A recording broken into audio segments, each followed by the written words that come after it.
जिसके भविष्य में इस नदी का प्रभाव घट रहा है। I welcome the honourable chief guest Shri Chirag Paswan, a young and dynamic leader संबंध में भारत की एक अग्रणी भूमिका।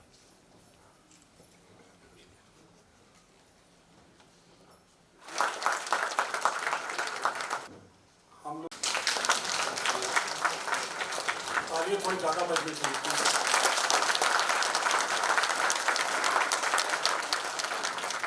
साथियों, इस सम्मानित मंच पर मौजूद आदरणीय के वाजपेयी साहब, जिन्होंने निरंतरता में समाज से जुड़े ऐसे महत्वपूर्ण विषयों को अलग अलग मंच पर उठाने का कार्य किया।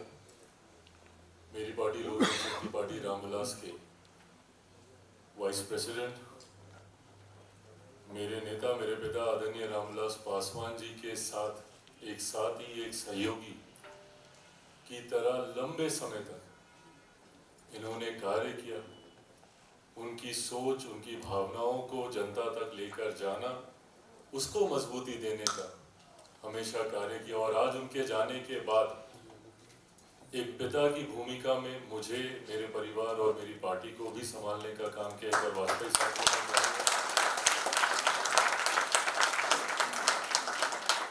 मेरे लिए इस मंच पर खुशी की बात है कि दो ऐसे लोग मौजूद हैं जिन्होंने मेरे पिता के जाने के बाद उसी भूमिका में मेरा ध्यान रखा, मेरी पार्टी का ध्यान रखा, उसे आगे लेके जाने का काम किया। यहाँ पे मौजूद जनाब अब्दुल खालिक साहब, जो पार्टी के हमारे जनरल सेक्रेटरी हैं, एक बार जोरदार ताली के साथ उनका खुशी हुई मुझे इस मंच में मुलाकात कर श्री किशोर उपाध्याय जी से, माननीय विधायक, मौजूद यहाँ पर डॉक्टर हिमांशु उपाध्याय, मौजूद यहाँ पर श्री चेतन शर्मा जी, मौजूद यहाँ पर सरकार साहब, मौजूद यहाँ पर तमाम अलग अलग जगहों से आए हुए तमाम साथी जो एक सोच के साथ यहाँ पर एकत्रित हुए हैं।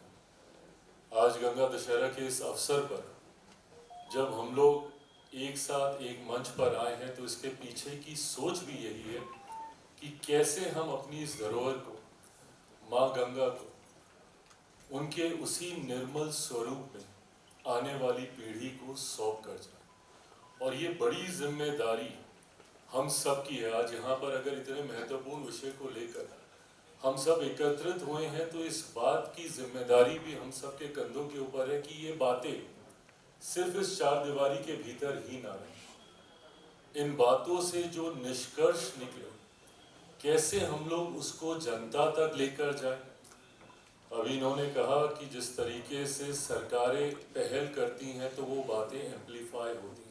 आने वाले दिनों में माँ गंगा को उनके उसी निर्मल स्वरूप में आने वाली पीढ़ी को सौंप कर जाना। अभी वाजपेयी साहब ने कहा, और बिल्कुल ठीक कहा, अगर ये ग्लेशियर्स ही समाप्त हो जाएंगे, अगर धरती पर जल ही नहीं रहेगा तो हम जीवन की भी हम लोग कल्पना नहीं कर सकते।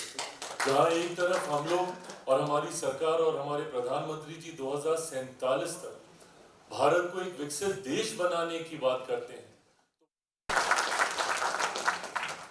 बहुत सुंदर